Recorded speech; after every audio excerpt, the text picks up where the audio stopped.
In October 2013, we're opening an exhibition at Dulwich Picture Gallery dedicated to James Abbott McNeill Whistler. It's called An American in London, Whistler and the Thames. And it looks at his work that is dedicated to the theme of the Thames and the London bridges. He's standing above my shoulder here on the embankment at Chelsea where he lived. The river has of course changed considerably since his day. He was born in America, in Lowell, Massachusetts, a fact that he chose not to emphasize. He was like a 1920s film star in choosing where he wanted to be born, and he decided that he'd rather be known to have been born in St. Petersburg. That was where his father worked. His father was an engineer building the railway between Moscow and St. Petersburg. In 1859, he moved to London, and London is where he chose to stay. He had a long and successful career here. Very soon after his arrival, a series of prints of the Thames announced his arrival on the art scene.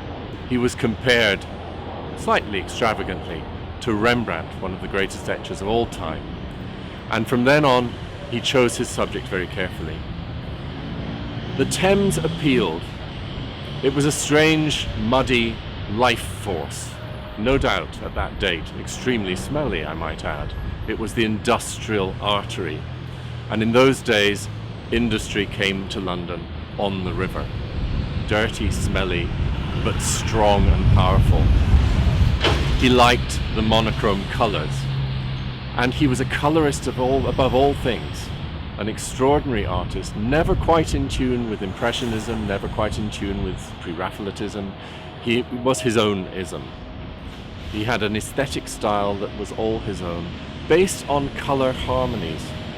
And he discovered quite early on that his paintings could be described in musical terms. His moonlights became nocturnes. His portraits became arrangements, famous arrangement in black and grey that was Whistler's mother as we know it, but also symphonies and compositions. He used musical terminology because to him his art felt like a harmony, like a musical thing. It's extraordinary that no one has ever really looked at the London-themed art of James Abbott McNeill Whistler. It dominated his output, and the river dominated his life. He walked it from Chelsea to the Pool of London. He knew it intimately. He painted the bridges. Influenced by Japanese prints, he painted bridges and firework displays, famously decried by John Ruskin as flinging a pot of paint in the public's face. Nonetheless, this wonderful material is now being brought together at Dulwich Picture Gallery. Prints, drawings, paintings, in all its wealth and richness. We see an American in London, an exotic take on a Victorian city.